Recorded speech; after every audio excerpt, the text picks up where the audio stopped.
Queridas amigas, caros amigos, que o Senhor seja conosco e nos envolva na sua proteção. Refletindo a respeito dos graves problemas da humanidade, após estudar de maneira esmiuçada e apresentar boa parte da obra que eu caracterizaria no futuro, Allan Kardec interroga as entidades superiores, aqueles espíritos venerandos que, responsáveis pelo progresso da Terra, estavam destinados a esclarecer a humanidade naquele período, na questão 166 de O Livro dos Espíritos. O que faz o ser, após acabar a sua vida física, e o espírito chegar no mundo espiritual sem ter se aperfeiçoado, sem ter se depurado, o que é que acontece a esse ser e o que é que ele faz? E os espíritos respondem sofrendo uma nova prova de uma nova experiência corporal.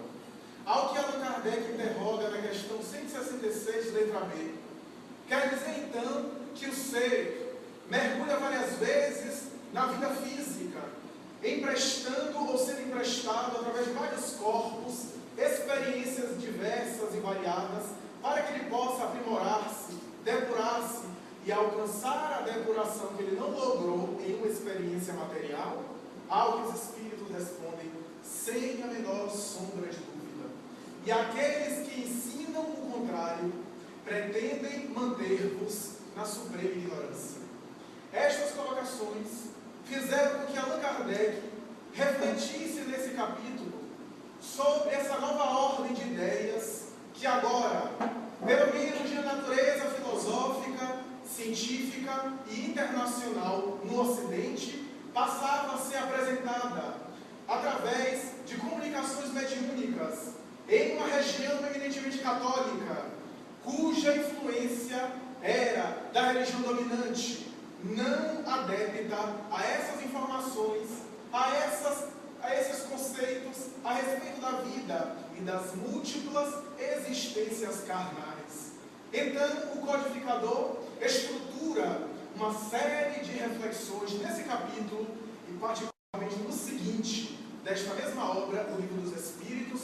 Ele faz uma análise dos grandes problemas da sociedade, das diferenças, dos níveis intelectuais, culturais, das grandes tragédias do cotidiano, das grandes injunções do ser humano, dos sofrimentos em geral, dos grandes padecimentos que as criaturas humanas experimentamos na face da Terra, para concluir, concorde com os espíritos bons a respeito da doutrina reencarnacionista.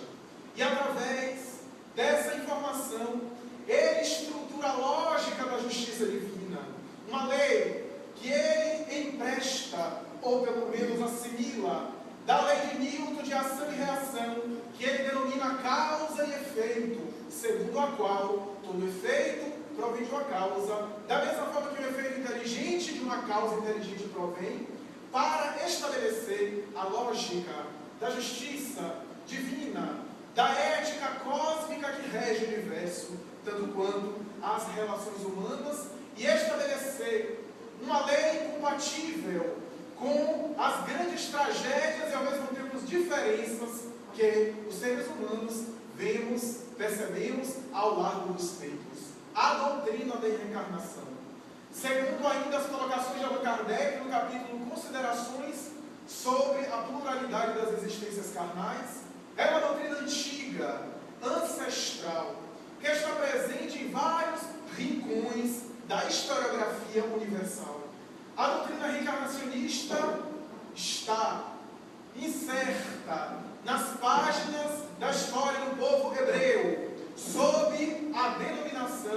ressurreição da carne, mas está presente também no Egito Antigo, na China multimilenária, no Oriente em geral, tanto quanto em regiões específicas. Pitágoras, que bebeu da sabedoria egípcia, tanto quanto da indiana, pregava a doutrina da reencarnação. Esse homem extraordinário, cujos pensamentos filosóficos e matemáticos até hoje nos fascinam, e ele apresenta a ideia da reencarnação àqueles que eram seus discípulos. Era a época da iniciação esotérica. Tanto quanto Buda, o príncipe Siddhartha Gautama, que após apresentar suas nobres verdades, que sintetizam o pensamento do budismo, vai concluir pela lei da reencarnação como sendo a única forma de entender o sofrimento humano, que aliás é a essência da mensagem budista. Krishna, no Bhagavad Gita, deve a reencarnação à ética do hinduísmo, apregoando a necessidade do indivíduo mergulhar várias vezes nas experiências do corpo para sublimar os seus instintos e desenvolver a sua consciência. O próprio pensamento budista, tanto quanto oriental, fala do samsara, a roda das reencarnações, através das quais o indivíduo purifica-se, volta, repete experiências, até que, em cujo momento ele consegue libertar-se das amarras do seu passado, encontrando-se consigo mesmo e ao mesmo tempo iluminando a sua consciência. Platão, discípulo de Sócrates, que bebeu da sabedoria do seu mestre e que tanto divulgou o pensamento desse, que é o considerado pai da filosofia ocidental, vai também defender a ideia da reencarnação como sendo a forma do ser, que mergulha na matéria, o não ser, para se libertar da sombra e desenvolver o Deus interno, o Logos. E assim, seria até fastidioso enumerar todos os sábios da antiguidade, tanto quanto do presente, os grandes filósofos e poetas, os artistas e os estetas, que defenderam a ideia da reencarnação como sendo a base fundamental de uma das mais antigas ideias do pensamento filosófico. A doutrina da reencarnação está também nos livros sagrados, mas especificamente na Bíblia, quando encontramos várias referências, desde o Antigo Testamento, quando se dizia que os filhos, isto é, os descendentes, pagariam o pecado dos pais, que alguns irmãos nossos atualmente entendem de maneira equivocada, o que seria um absurdo, os filhos imediatos responderem pelos crimes que os pais praticaram. Mas a colocação do velho Torá e nas velhas colocações do pensamento hebreu, conforme o professor Carlos Juliano Pastorino, é através da terceira geração, a partir da terceira geração, em que os descendentes pagam o pecado dos seus pais, porque seria o próprio espírito que voltaria a partir da terceira geração, sendo descendente dele próprio, para recuperar-se dentro da própria família ou da sociedade na qual ele se encontra mergulhado, os crimes que ele praticou outrora, que ele praticara no passado. A doutrina da reencarnação está presente também no Novo Testamento, e foi Jesus, o admirável filósofo e poeta, quem melhor declinou e apresentou a doutrina da reencarnação, seja de maneira poética e sutil, seja de caráter extensivo, não obstante, não compreendido no seu tempo. Jesus apresenta a doutrina da reencarnação quando ele está diante de Elias e Moisés na célebre sessão espírita de materialização, a primeira da humanidade, e depois daquelas duas figuras, conforme o Evangelho de Marcos, desaparecerem diante dos apóstolos e do próprio Senhor, ele desce, acompanhado de Pedro, João e Tiago, e um dos três pergunta: Senhor, a tradição diz, já que nós acabamos de ver Elias, depois de morto, apareceu no Monte Tabor, a tradição diz que Elias deveria ter vindo antes do Messias, para preparar a sua chegada.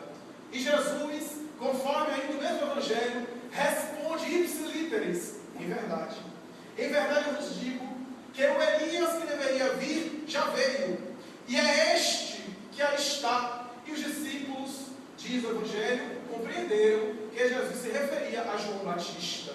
Ora bem, se Jesus falava e dizia que Elias, o profeta antigo, que estava morto na época há mais de 500 anos, era João Batista, só poderia ser o mesmo ser, com um novo corpo, com a nova indumentária material, mas foi em João capítulo 3, versículo de 1 a 10, quando Jesus está diante do célebre juiz, doutor do Sinédrio, por quem passavam as questões legais, judiciais de Israel.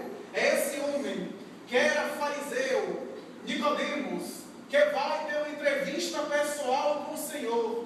Nem Jesus ridicularizou sua mensagem apresentando-se nos palácios para que a mensagem não fosse perturbada, como também Nicodemos não procuraria a luz do dia diante da população que pudesse expor a sua figura pública e comprometer a sua própria imagem. Foi uma entrevista às escondidas, segundo os historiadores. E ele, naturalmente, nessas colocações, ouve de Jesus a seguinte colocação: em verdade é necessário nascer de novo para entrar no reino dos céus. E Nicodemos pergunta como é possível um homem que está idoso voltar ao ventre da sua mãe, tornar a ser um feto, um bebê, e naturalmente está no ventre da sua mãe. E Jesus responde com uma pergunta: tu és doutor da lei e ignoras essas coisas? Deixando a entender que essa era uma doutrina conhecida, era um conceito aceito pelo povo, pela população em geral. Em verdade eu te digo que é necessário nascer de novo, da água e do Espírito. E quem nasce da carne é carne, quem nasce do Espírito é Espírito, porque o Espírito sopra onde quer. Não sabes de onde vem, mas para onde vai. E ele continua dizendo o que Nicodemos se perturba profundamente. Diante daquela colocação que ele entendeu, não se tratava de um nascimento simbólico, um nascimento por imersão, um batismo, como se costuma colocar hoje, mas era a doutrina dos renascimentos que ele colocava de maneira enfática ali, porquanto essa era a colocação que era aceita na época, tanto quanto em outros diálogos. Quando ele, por exemplo, pergunta quem ele era, os discípulos dizem, algumas pessoas dizem que tu és Elias, Jeremias, Isaías. Ora bem, se as pessoas diziam que ele era uma dessas pessoas, só podia ser uma dessas pessoas reencarnado, embora ele não fosse nenhuma delas. E em várias passagens ele demonstra a ideia, como em outra situação, como nada cego, o cego de nascença, que após ter sido curado, alguém pergunta qual foi o pecado ou quem foi que pecou. Se era necessário o pecado para aquele homem estar cego, e ele já nasceu cego, o pecado só pode ter sido cometido antes dele ter nascido. É, portanto, uma lógica insofismável, diante da qual não há nenhuma dúvida, nenhuma colocação, nada que possa fazer driblar, senão os sofismas de conveniência, mas também depois do cristianismo. Porque os cristãos primitivos, segundo a história, eram reencarnacionistas até mais ou menos no século IV da nossa era, quando, no ano de 553, no Concílio Ecumênico de Constantinopla, o segundo Concílio Ecumênico, foi decidido que a reencarnação era uma tese herética, era uma heresia, e a partir daquele momento a reencarnação foi retirada do cristianismo. Mas mesmo os pais da chamada patrística romana, os chamados pais da igreja romana, desde Eusébio, passando por Tertuliano, por Próclo e por grandes pensadores como os neoplatônicos de Alexandria, todos eles que estruturaram o pensamento romano da igreja, todos eles, inclusive Orígenes, eram reencarnacionistas, apregoavam a doutrina da reencarnação. Mas lentamente do Ocidente ela foi banida, embora do Oriente ela permaneceu. Allan Kardec, examinando toda essa questão, reflexiona sobre a reencarnação. Reencarnação que hoje está sendo repetida e exaustivamente confirmada em experiências de alguns cientistas. Desde Gina Cerminara, a notável psicóloga, que em transes hipnóticos constata a doutrina da reencarnação, passando por Albert Bertrand de Ruchat, o grande coronel e diretor do Instituto Politécnico de Paris, que no começo do século XX apresentou a primeira obra científica a respeito do assunto, As Vidas Sucessivas, peregrinando por grandes pensadores da psiquiatria e das grandes áreas do comportamento humano, até alcançar, sem cogitar, os pesquisadores de hipnologia do século XIX, alcançando, por exemplo, a segunda metade do século XX com Stan Grof, o psiquiatra, tchecoslovaco, que também constata a doutrina da reencarnação. Morris Neferson, com as suas experiências, também constata a doutrina da reencarnação. E vários pensadores alcançam essa área, culminando com Rabbeinu Banerjee e Ian Stevenson,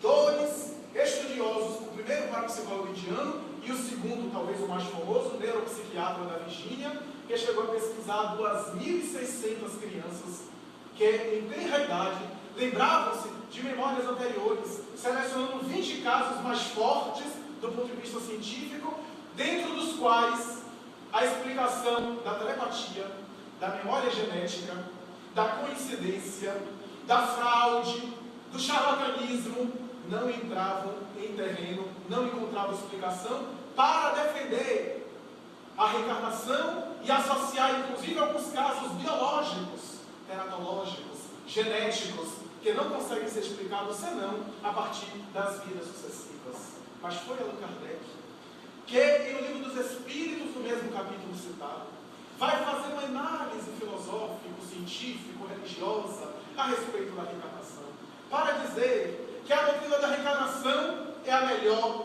forma de explicar do ponto de vista lógico algumas questões, sem a qual seria interessante buscar uma outra solução mais satisfatória. E ele chega a dizer: desafio o leitor e as pessoas a encontrar uma explicação que possa elucidar por A mais B as questões da vida humana, que seja melhor e que possa suplantar a ideia das transmigrações das almas, das vidas sucessivas, da palingenesia, como era colocado no passado, a reencarnação. Ele, por exemplo, examina as ideias inatas.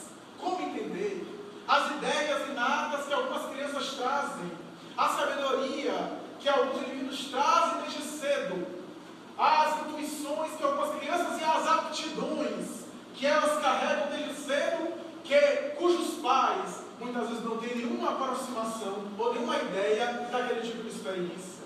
Quando me recordo de Mozart, que com 7 anos apresenta o seu primeiro concerto para a rainha de Áustria, emocionando o mundo, quando eu me lembro de Pascal, o célebre filósofo matemático, que com 12 anos já falava o inglês, o francês, o grego, além de ter pensamentos matemáticos admiráveis.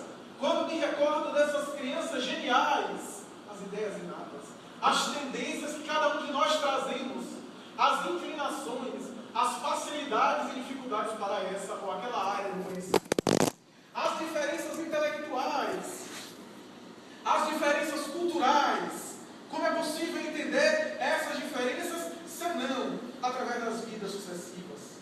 A genética explica parte dessas ocorrências, mas não nos dá a informação total desse tipo de experiência. Como, por exemplo, entender irmãos monozigóticos, univitelinos, com a mesma carga genética, tão diferentes, do ponto de vista psicológico, do ponto de vista comportamental e do ponto de vista orgânico também. Porque quantos casos em que um apresenta saúde física e o outro é assinalado por vários transtornos orgânicos e psiquiátricos. Uma mesma carga genética, mas seres diferentes. A genética, portanto, não consegue explicar tudo. Como é possível entender e a estabelecer um julgamento ou uma análise lógica, filosófica, religiosa a respeito de um ser que trabalha a vida toda e faz o bem, e o outro ser que morre muito cedo e não teve tempo? Como julgar ambos? Como julgar um indivíduo com acesso à cultura, à tecnologia, que tem sensibilidade, que tem discernimento, que tem consciência ética, compará-lo com o Hottentot, com o homem primitivo, com o pigmeu da África, com o homem instintivo, com o homem ainda bárbaro que se alimenta de carne crua, antropófago? Como comparar com o mesmo julgamento duas pessoas? Como estabelecer, por exemplo, alguém que não teve tempo de fazer o bem nem o mal, após a morte, com uma única existência? E as crianças recém-nascidas que morrem, aqueles que morrem no próprio ventre materno, como é possível estabelecer um parâmetro? Aquele que faz o bem a vida inteira e chega no final e comete um crime, em detrimento daquele que muitas vezes tem uma vida diferente, não faz o bem nem o mal, que muitas vezes faz uma ação grandiosa em determinado momento. Como julgar essas circunstâncias com o mesmo parâmetro, se a justiça humana, a pedagogia humana, o judiciário humano, tão falho e ainda tão cheio de lacunas, consegue estabelecer uma justiça mais equânime, mais humana do que essa justiça inderrogável, para sempre, cujas penas são eternas, para erros, crimes que são temporários. Como é possível estabelecer uma lógica? Como a Idade Média estabeleceu 3 lugares geograficamente estabelecidos, um temporário e 2 permanentes: céu, inferno, purgatório.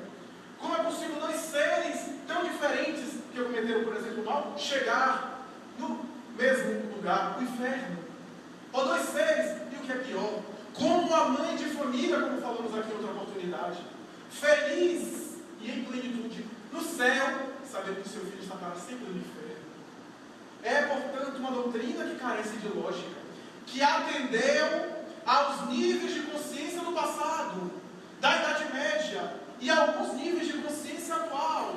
Seria uma crítica, seria uma censura, mas se nós examinarmos de maneira lógica, não há lugar para uma doutrina tão simples para julgar, isto é, analisar os nossos comportamentos. Allan Kardec retira da antropologia, da sociologia, da religião ancestral e da própria teologia a reencarnação, para dizer que somos estudantes de um grande educandário, em que cada experiência aprimoramos os valores. Naquela etapa em que erramos, que nos equivocamos, voltamos para repetir a experiência, igual a um estudante que perde de ano. É uma caridade para ele repetir de ano, para ele aprender aquilo que ele não aprendeu. Da mesma forma, é um ato de amor, dar uma nova chance ao espírito que errou, para refazer a experiência. Ah, mas Deus não perdoa? Ah, Deus está sem perdoar. Ah, Deus nem perdoa, porque Deus não ficou ofendido. O problema não é Deus estar perdoando ou não. O problema é o indivíduo alcançar a sua dignidade pessoal perante as leis. Leis essas que se encontram na própria consciência humana, na sua intimidade, conforme a questão 621. Então, estas colocações nos ensejam a dizer que é o próprio espírito que adquire a sua dignidade, a sua maturidade, através das várias experiências nas multifárias encarnações. Como entender várias situações dos destinos humanos. Como entender aquele indivíduo que faz o bem, aquele indivíduo que tenta progredir e tudo dá errado na vida dele. E aquele outro que parece um ser perverso, infantil, leviano, vazio, fútil, que pratica o mal e parece que a vida sorri e o sucesso sempre está ao seu alcance. Só a reencarnação vai explicar que o primeiro, talvez, o bom de hoje, foi o mal de ontem que agora está se recuperando, se aprimorando, que agora já é um ser maduro. E aquele ainda era um ser infantil, que lhe está sendo dada a oportunidade para escolher, fazer suas escolhas, porque ninguém pode ser avaliado se não fez escolhas ainda. Mesmo no judiciário humano, ninguém é preso porque tem a tendência para o crime, senão quando executou a tragédia, quando cometeu o crime. Então esta é uma colocação que a doutrina espírita faz. Nós temos oportunidades. Kardec chega a dizer que o espírito é criado por Deus simples e ignorante. Isso é, destituído de experiências e ausente de conhecimento. E mergulha na matéria em processos primários da evolução, em reinos anteriores da natureza, até elaborar a matéria e aprimorando-se no contato com o mundo material, até alcançar a expressão humana, para desenvolver a razão, o raciocínio, superar os instintos de experiências anteriores animais e desenvolver o sentimento. Tudo isso tem a ver com a lei.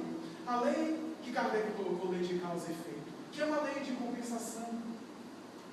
A palavra karma, que está colocada na doutrina oriental, significa em sânscrito também ação e reação. Não obstante, possivelmente Kardec soubesse, conhecesse essa palavra, mas preferiu não usar nos códigos da doutrina espírita. Nós usamos porque entendemos a lei do karma, que seria a mesma coisa. Mas é porque na Índia, especialmente, e no mundo oriental, essa palavra foi um pouco adulterada. O karma tem uma conotação fatalista, determinista. Nasceu assim é porque tem que aceitar, tem que sofrer, tem que expungir. No caso do mundo oriental, inclusive sendo utilizado para as classes sociais, as castas, os párias, e assim por diante, os marajás, aqueles que reencarnam párias, é porque estão pagando erros de reencarnações passadas, e precisam aceitar, tratados como imundos, exprobados em praça pública, ridicularizados publicamente, para dar uma ideia da visão reencarnacionista agora adaptada em uma colocação punitiva. Mas a lei, diz Allan Kardec, é de amor. Os espíritos dizem que a lei é de amor, porque a lei é natural. E a lei de causa e efeito também é lei de amor. O indivíduo que utiliza-se dos seus recursos, ele está naturalmente sob essa lei. E ele passa a aprimorar-se a partir das compensações que essa lei apresenta. Digamos que eu utilize um recurso que eu tenho para o mal. Eu posso mais tarde não ter esse recurso para valorizar aquilo que um dia teve e agora não tem a aprendizagem. Tanto quanto eu posso voltar em uma outra experiência em caráter experimental para poder agora exercitar outros valores, já que eu errei, equivoquei naquela experiência. Mas nada é perdido, porque o espírito não retroage, não retrograda, não involui, avança sempre para as experiências, porque uma vez aprimorado, uma vez a sua bagagem de virtudes e de conhecimento incorporado à sua estrutura, ele não perde mais, mesmo que o queira. Ele naturalmente devolve nessas experiências, e essa lei nos dá uma certa justiça e ética divina, porque é o próprio ser que se compromete em reparar ou em aprimorar aquilo que fez. Se eu ajo de maneira equivocada com alguém, eu não sou castigado por isso. Eu agrido a ética divina, os códigos da lei, e passo a sofrer a consequência daquilo. Não necessariamente agora, porque para a lei não é importante ser agora ou daqui a 1000 anos. O importante é que aquilo foi gerado e que eu preciso agora me responsabilizar. Muitas vezes, adiante, eu sou requisitado a reparar aquilo. Se por rebeldia eu permaneço no erro, permaneço na presunção, na agressividade, repetindo a mesma experiência, eu volto em uma situação difícil, mais limitada, porque eu não soube dar valor à liberdade, à autonomia que eu tinha. Volto em uma situação mais restritiva para saber dar valor ao que eu não dei. A doutrina da reencarnação, diz Allan Kardec, explica todas essas coisas. Explica as antipatias e simpatias terrenas, os vínculos que têm a ver com o nosso passado. Por que determinadas pessoas causam sensação de bem-estar ou de mal-estar sem nada? Quantas vezes há pessoas que fazem tudo para nos desagradar, que a gente adora, e há pessoas que tentam de tudo, fazem seu labaleque, colocam a gente no colo, botam o tapete vermelho, jogam a gente para cima, e nós detestamos. O que é que está por detrás disso, senão os vínculos que a doutrina da reencarnação consegue explicar? Vínculos do passado ou níveis de afinidade atual, que naturalmente leva a essas situações. Allan Kardec vai dizer que a lei de causa e efeito, a antiga lei do karma, dá-nos visão das provas humanas, daquilo que constitui os nossos desafios, daquilo que caracteriza as nossas necessidades evolutivas. Muitas vezes eu me equivoco em uma área, eu volto para aquela mesma área para reparar através do amor, do bem. Se eu continuo equivocando-me, eu volto na experiência mais limitada, na expiação, como ele coloca, no estado expiatório. As provações são desafios, as expiações são experiências mais dolorosas, mais deterministas. Na provação, o espírito muitas vezes escolhe, antes de mergulhar na matéria, ele muitas vezes tem diálogos com os responsáveis pela reencarnação. Ele pode optar, ele muitas vezes tem uma certa autonomia, e ele volta à Terra para algum desafio. É, portanto, uma provação que tem gênese, muitas vezes em erros, em equívocos, em vidas anteriores. Na expiação, são erros muito mais graves. São situações, muitas vezes, impostas por conta do espírito rebelde. A aprovação dá liberdade ao espírito para continuar continuar a atuar, não obstante a dor ou a dificuldade que ele experimenta no presente. A expiação retira boa parte do seu livre-arbítrio, porque o impede de solucionar aquele problema, senão aceitando durante toda a encarnação. Então, são duas experiências. Numa linguagem humana, poderíamos dizer que o espírito em provação é o réu primário, e o espírito em expiação é reincidente no crime. Então, volta em uma situação mais difícil. Uma provação, um desafio familiar, um conflito de relação, dificuldades socioeconômicas, sociomorais, dificuldades no trabalho, uma depressão, são, portanto, provações que o indivíduo pode, no entanto, trabalhar para se melhorar, para aprender com a experiência, para superá-la. Mas digamos que eu esteja passando por uma situação aflitiva, uma depressão, por exemplo, e naturalmente eu tombe agora no suicídio.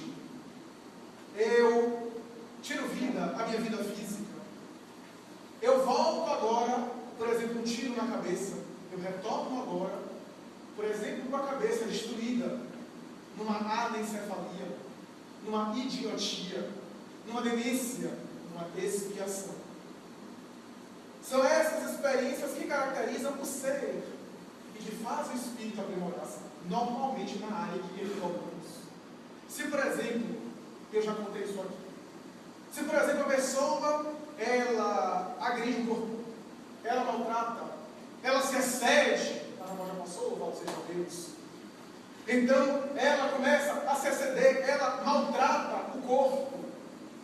Ela muitas vezes volta em situações limitadas na área do corpo físico, foi aquilo que ela desrespeitou para valorizar a saúde.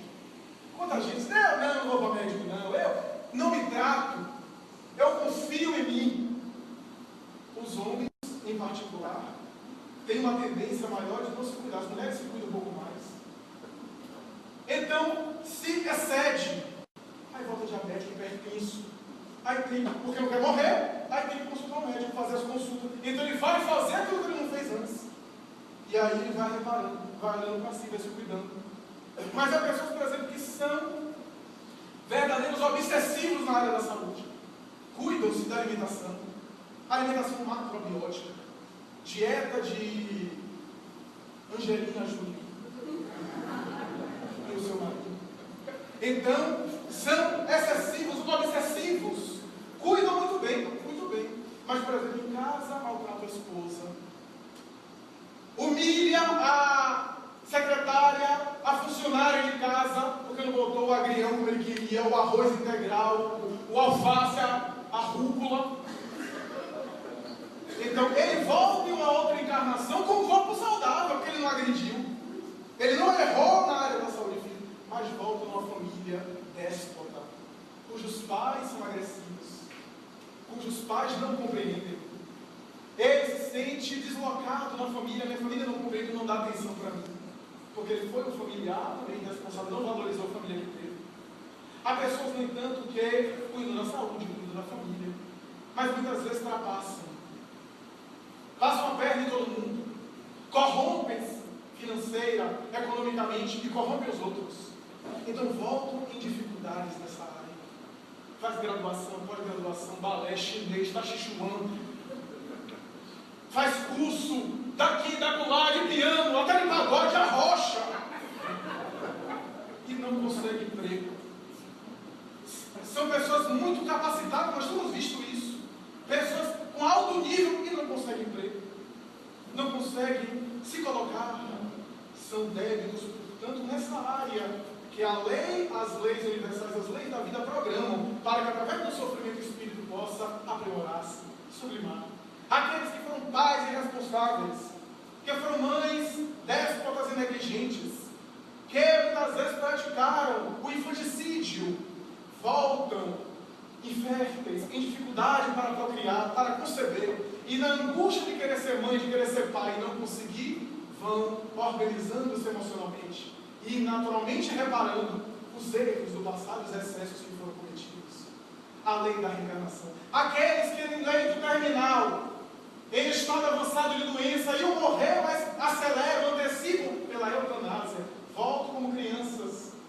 realidade, que são vítimas de câncer infantil, que por pouca idade desencarnam, porque aquele tempo que faltava para aquele doente terminal é exigido agora em uma nova experiência material. Aqueles pais que irresponsavelmente, por negligência deles, levaram o filho à usança de droga, ou ao suicídio, à demência, muitas vezes através dos danos que esses filhos cometem consigo próprios, no cérebro, voltam com o filho doente, novamente como pais desses filhos, para os encaminharem para sublimar os sentimentos, porque muitas vezes os nossos equívocos são em conjunto. Muitas vezes nós não cometemos diretamente, mas pela nossa postura nós encaminhamos a pessoa, nós influenciamos a pessoa. Quantas vezes no passado acontecia isso? Nunca me esqueço de um caso que nós atendemos em reunião mediúnica, em que o espírito contava o seu drama, a sua angústia, dizendo que cometeu suicídio naquela época do passado, quando os pais é que decidiam o casamento dos filhos. E ele que se apaixonou, se envolveu com uma mulher de classe econômica menos favorecida. Os pais proibiram. E ele, revoltado, optou pelo suicídio. Optou pelo suicídio. E ele dizia: agora dizem-me aqui que aqueles meus pais estão de volta na terra. E eu terei que voltar à condição de filhos deles, como autista. Um filho autista. A mãe que tem um filho autista sabe da dificuldade que é. O indivíduo é um ex-suicida, mas os pais que estão próximos a eles também foram responsáveis por preconceito, por orgulho, por egoísmo, impedindo eles de serem felizes. Voltam na mesma conjuntura para reparar os sentimentos, para superar a situação do passado. Então a lei de causa e efeito nos dá essa, mas tem também um terceiro tipo: prova, expiação, mas tem as missões, os espíritos missionários, que vêm para iluminar qual estrelas da terra que de vez em quando escolhem, voluntariamente mergulhar em nossa escuridão para nos iluminar, para nos beneficiar. E essas estrelas de vez em quando aparecem. Algumas escolhem provações e até expiações para nos dar um exemplo. Quando eu me lembro, por exemplo, de Helen Keller, que teve uma queda quando bebê. Essa mulher que chegava a reconhecer o rosto e a presença de John Fitzgerald Kennedy, quando ele chegava perto dela, cega, surda e muda, conseguiu se comunicar com o mundo, dar conferências, emocionar a humanidade, quase como um animal que não conseguia se comunicar com o mundo exterior, dando prova da sua abnegação, da sua caridade, da sua sensibilidade, não revoltando-se, não exasperando-se. Tratava de espírito missionário. Toulouse-Lautrec, o grande pintor, com deficiências ósseas, que fazia com que os ossos se quebrassem periodicamente.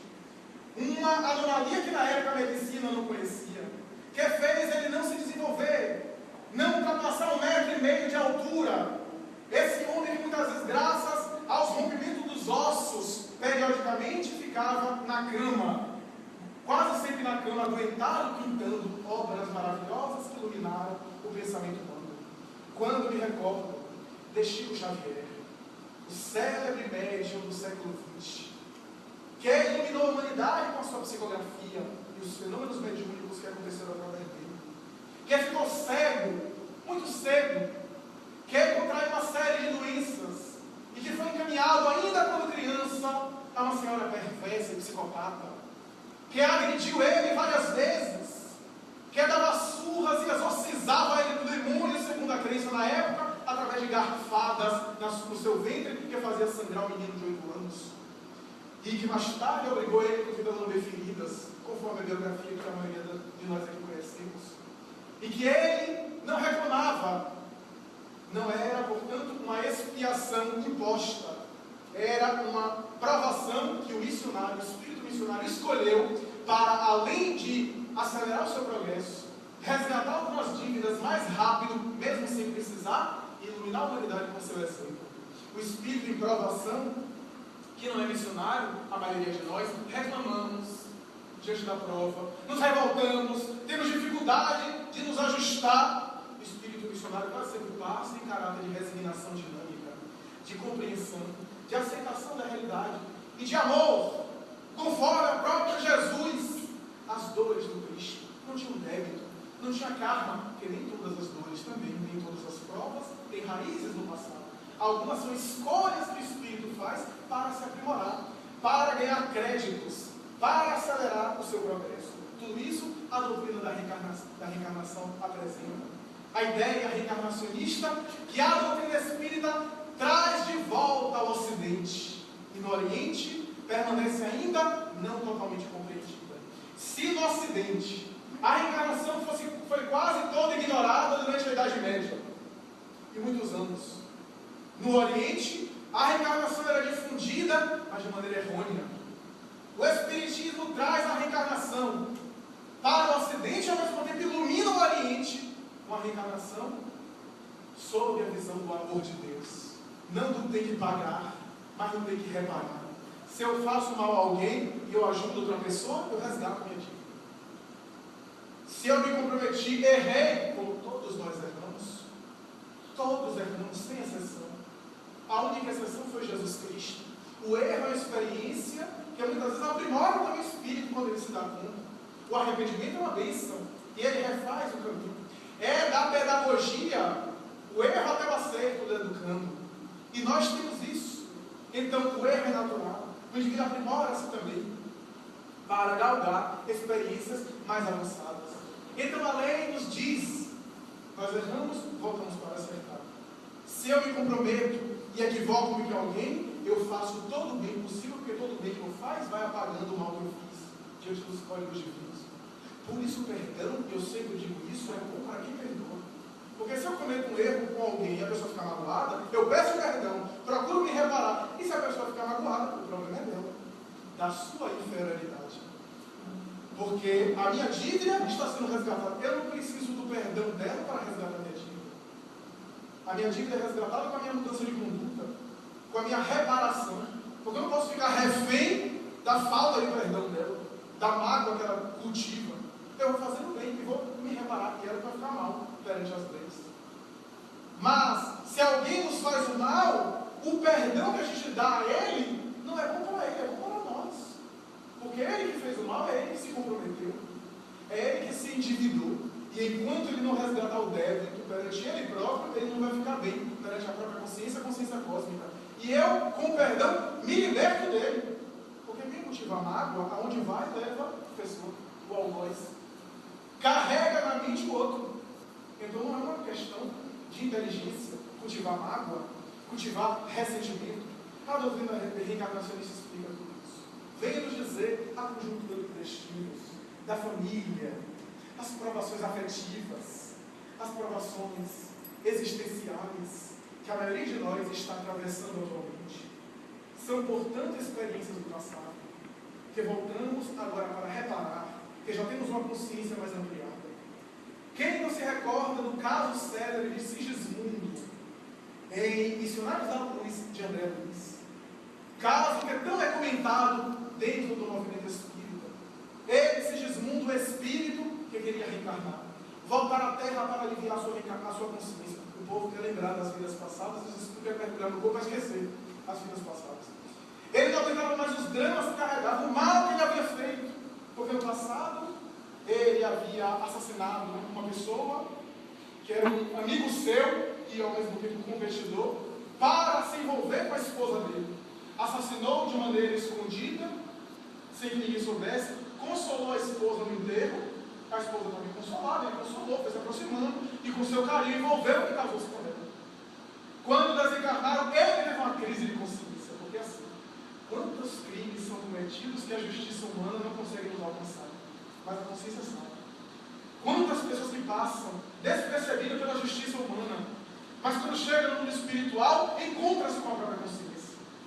E naquele momento, ele, Sigismundo, percebeu Adelino e Raquel mergulharam no corpo, se reencontraram, casaram, e ele ficou ainda atormentado no além. O mundo espiritual programa a sua reencarnação. E é curioso lembrar quando um dia ambos estão adormecidos no leito conjugal e os espíritos vão para preparar a reencarnação de Sigismundo. Adelino sai da matéria, desprende do corpo, encontra ali Sigismundo, o seu antigo inimigo, de que ele ele guardou uma grande mágoa, um grande ressentimento. E tem uma certa explosão. Os bons espíritos tentam ali articular. E Sigismundo pede, por favor, dá-me uma oportunidade. Dá-me uma chance de mergulhar o corpo. Eu serei teu filho. Tentarei de alguma forma abençoar os seus dias na velhice através da ternura de filho. E tentam ali dialogar. Adelino fica com aquela experiência, os bons espíritos aconselham-no. Ele volta ao corpo, desperta. A mulher desperta também e ele conta a Raquel o sonho que ele teve. Ele sonhou com um mendigo. Olha o sonho que foi decodificado. Ele sonhou com um mendigo. Um mendigo nauseante que lhe causava uma repulsa, uma rejeição. E o mendigo pedia esmola a ele no sonho. Era esse o sonho que o cérebro decodificou. Ele conversa com Raquel. Depois do envolvimento sexual, os bons espíritos respeitam a privacidade alheia. No momento do envolvimento sexual, os bons espíritos não participam. E esperam depois, quando o espermatozoide viaja na trompa de Falópio, para levar o espírito reencarnante que acopla-se do ventre materno, preparando ali os seios para que a mulher não aborte, quando sente muitas vezes o seio passado repulsivo e aborta. Para que não haja um aborto espontâneo também, o espírito com receio, com aversão e opta pelo aborto espontâneo, ele mesmo rompendo. Para que o pai não rechace a criança dentro do ventre e o espírito se sinta desamado. Os espíritos preparam ali a reencarnação de Sigismundo para nos dar ideia da programação reencarnatória de cada qual, do mergulho. A maioria de nós, dizem os espíritos, tem uma programação reencarnatória que é automática pela lei. A lei está na nossa consciência também. E os atos que nós praticamos agora programam a nossa futura reencarnação. Então a lei programa automaticamente. No momento do envolvimento, nós somos atraídos magneticamente para o mergulho naquela genética. Naquela família, nem sempre, como o povo diz, a gente escolhe a família. Porque se a gente fosse escolher a família, a gente só escolheria aquelas famílias formosas, maravilhosas. Às vezes nós somos encaminhados àquelas famílias que precisamos e não aquela que merecemos. Então mergulhamos com aquela genética que precisamos para a saúde e boa doença, no meio que necessitamos desenvolver determinados valores. Então somos atraídos automaticamente. Existe sempre uma programação programada pelos mentores da vida maior, mas são programações não tão elaboradas, é a maioria de nós. De outro lado, há reencarnações que são compulsórias. São espíritos mais rebeldes, mais primários, que quase sempre mergulham na expiação. Esses são rebeldes, não querem reencarnar, são iguais a crianças, e os bons espíritos escolhem por ele. E no outro extremo, aos espíritos missionários, que têm uma reencarnação muito mais programada, muito mais bem elaborada, muito mais estruturada, detalhada, por conta da missão que eles vão desempenhar, da tarefa que eles vão desenvolver aqui na Terra. Então nós temos as provas. Provas essas que podem ser desafios para o futuro, ou, quando são dolorosas, resultado de equívocos do passado. Mas sempre temos o livre-arbítrio. O livre-arbítrio não é uma liberdade total, porque é uma liberdade relativa, são escolhas que nós temos dentro da relatividade, mas ao mesmo tempo não temos também um determinismo. O destino não está programado, nós é que fazemos o nosso destino. Mas ao mesmo tempo há determinados acontecimentos, determinados elementos que já são previamente programados. Por exemplo, determinadas pessoas que nós vamos encontrar. Agora, o que é que vamos fazer nesse encontro, nós não sabemos. Ainda depende do nosso livre-arbítrio. Há pessoas com quem nós falamos que são antigos vínculos do passado. Agora, se a gente vai brigar, se a gente vai casar, aí tem a ver com o nosso livre-arbítrio. Determinados acidentes, determinados problemas de saúde, desafios, são, portanto, algo mais ou menos programado. Mas que nós temos dentro dessa programação, desse destino, entre aspas, o livre-arbítrio de optar. Muitas vezes melhorando a situação ou complicando mais. Porque é a nossa opção pessoal. Então, nem determinismo absoluto, nem liberdade total. São as provas que nós temos atualmente. Mas também há provas que são muito almejadas, mas que são provações. Os bons espíritos dizem que, por exemplo, a beleza, a fama, são provações. Provações muito dolorosas. Que muitas vezes desgastam o ser emocionalmente. e que fazem o indivíduo quase sempre se perder, se ele não tem uma consciência de si próprio e não tem uma estrutura de comportamento equilibrada, espiritual, se deslumbra. Quando me recordo desses astros, alguns recentes que a televisão tem aí mencionado, vítimas de droga, vítimas de agressões, de mortes dolorosas. Quando me recordo, isso é antigo. Quem não se recorda aqui dos Beatles? Que segundo alguns biógrafos também foi vítima dessas situações. Elvis Presley, o grande caminhoneiro, que tinha um certo molejo na cintura e mais tarde se tornou, segundo alguns, o maior intérprete da pop music americana. Quem não se recorda de Michael Jackson mais recentemente, vítima da sua própria ingenuidade e também da imprensa sensacionalista? Quem não se recorda de vários astros que tinham habilidades, mas para manter a sua performance, para tentar alcançar e tentar se manter no mesmo desempenho, se desgastavam tanto emocionalmente e começaram a enveredar lentamente, inicialmente para a droga, para manter a mesma energia, e mais tarde tombaram na tragédia da dependência. A beleza física, a fama são provações. Nunca me esqueço de certa vez viajando. Em um desses aeroportos, eu vi uma atriz brasileira muito conhecida. Era belíssima. Se é bela na televisão, aqui para nós era mais bela pessoalmente. Os olhos eram azul de doer. E ela ali, eu comendo alguma coisinha, e ela também na praça de alimentação do aeroporto comendo, mas não conseguia comer, porque toda hora vinha alguém pedir autógrafo, pedir isso, pedir aquilo, conversar com ela, e ela muito simpática, solícita, atendendo todo mundo, mas não conseguia dar uma garfada na comida.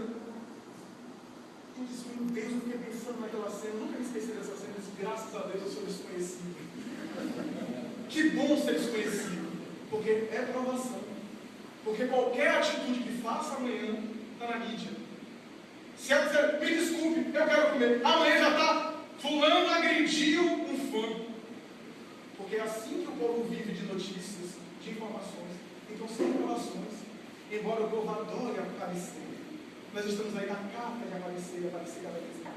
Então, meus amigos, diante das provações, das expiações, das dificuldades de toda sorte, lembremos, segundo Jesus, o amor cobre a multidão de pecados.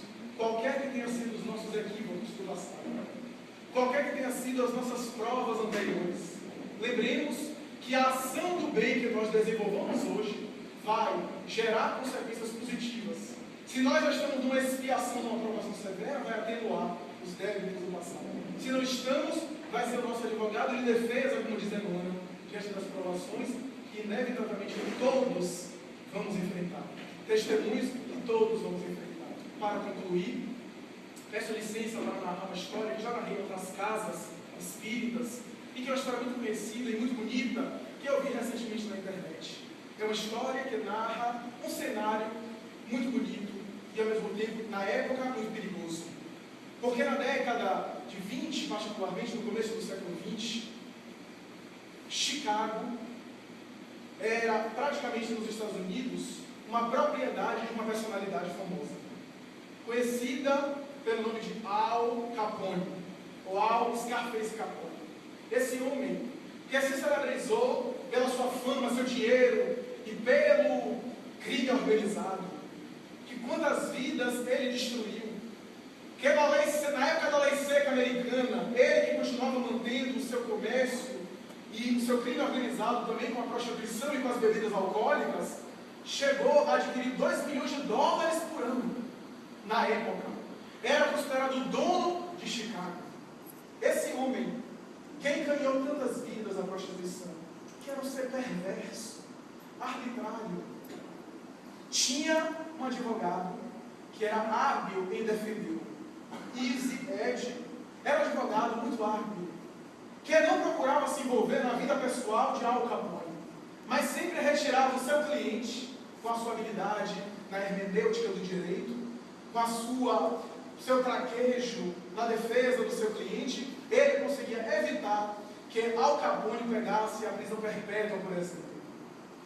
Então, passam-se os anos. Easy Ed não se envolvia com as atividades pessoais de Capone tinha uma mansão muito bem colocada na cidade, tinha uma mulher, uma família, tinha um filho, e esse filho era a razão da sua vida. Ele sempre pensava no quanto ele era detestado, mas não procurava saber o motivo. Ele era advogado, e todo mundo tem direito à defesa, segundo a lei. E, naturalmente, ele preocupava-se, no entanto, com o futuro do seu filho. Tinha que dar um exemplo bom para o seu filho, e mais tarde um nome bom, e a possibilidade do seu filho viver bem na sociedade.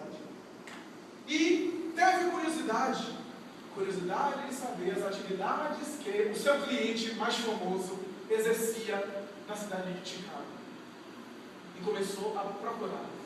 E encontrou, descobriu as atividades ilegais, os documentos que haviam, e que ele percebeu quantas vidas foram destruídas, quantas pessoas e famílias foram dizimadas.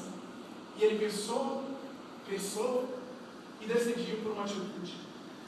Denunciaria ao Scarface Capone à polícia e o levaria com todas as provas que ele tinha à prisão perpétua, para que o seu filho pudesse dar um exemplo e para que o seu filho também pudesse viver no futuro sem ser ameaçado, sem ser alguém associado à vida do criminoso.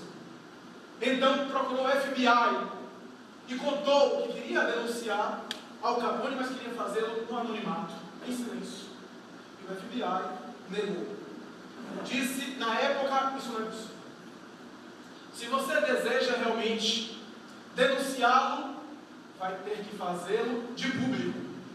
Vai ter que chegar no julgamento, apontar o dedo em riste para ele e provar que ele é culpado. Nós vamos dar proteção para você. Nós vamos dar proteção policial. Você vai ter direito a toda a segurança. E Easy Ed, depois de muito pensar, pediu um tempo para pensar, mas resolveu fazer. O julgamento praticamente abalou a América e de alguma forma o mundo inteiro na época. Chamou a atenção do mundo. E depois de muitas horas, Easy Ed conseguiu levar o maior criminoso da época à prisão perpétua. Era, portanto, uma vitória. E abalou, chamou a atenção. Ele ficou conhecido como agora um advogado honrado. Mas, depois do julgamento, não demorou um ano para que um dia ele, saindo do restaurante, acompanhado inclusive por alguns policiais que ainda mantinham a sua defesa, fosse totalmente metralhado pelos asseclas, pelos amigos e aqueles criminosos de Al Capone que continuavam mantendo a rede organizada, mesmo o líder preso morreu. No entanto, há uma questão interessante. Em 1942, no dia 20 de fevereiro, houve um acontecimento que abalou a Segunda Guerra Mundial. Isso agora, mais de 30 anos depois. É uma outra história, mas que tem conexão com a primeira. Porque nesse período, estávamos no auge da Segunda Guerra. E no sul do Pacífico, havia uma batalha contra os japoneses, muito difícil. E um Lexington, um avião americano, cujo piloto estava com falta de combustível e deveria voltar até a sua região de origem para abastecer a sua nave. Quando ele voltava, sob inclusive o comando, a sua aeronave, ele viu um esquadrão de aeronaves japonesas. Quase 10 aeronaves que iam metralhar e destruir uma frota americana no mar. Ele era o único avião ali presente. O combustível estava acabando. E esse piloto não sabia o que fazer, teve uma atitude arriscada. Começou a mergulhar com seu avião na frente dos aviões japoneses e a metralhar, e a passar e dar piruetas, e conseguiu, inclusive, destruir 5 aviões e afugentar, salvando várias vidas das frotas americanas ali no mar. Depois voltou e conseguiu, inclusive, sobreviver. Esse homem que é considerado o herói da Segunda Guerra Mundial, talvez o maior herói, Butch O'Hare, mais tarde, também foi homenageado como herói da Segunda Guerra Mundial, uma estátua hoje em Chicago, e o aeroporto principal da cidade, chamado Aeroporto O'Hare, em homenagem a esse homem que salvou a vida e que foi um dos heróis da Segunda Guerra Mundial. A conexão da primeira história com a segunda é que Butch O'Hare é filho de Easy Ed, o exemplo do pai, que sacrificou a sua vida vida para levar um criminoso na honra, na dignidade, a evitar que outras vidas fossem destruídas. O exemplo ficou no filho, que mais tarde foi um dos heróis da Segunda Guerra Mundial, salvando também centenas e centenas de milhares de vidas. Por exemplo, esse homem transformou uma provação em missão. Com a sua atitude, ele, espírito em prova, se tornou missionário. Nós podemos também fazer isso. Podemos nos tornar missionários, sem necessariamente o destaque dos holofotes, mas a atitude de abnegação, de caridade. Aquela situação difícil pode se tornar uma situação relevante. Aquela situação de conflito, de problema de saúde, de problemas psiquiátricos, sociais, pode ser transformada de uma expiação e de uma aprovação em uma missão que ilumina e dá exemplo para outras vidas. Muita paz.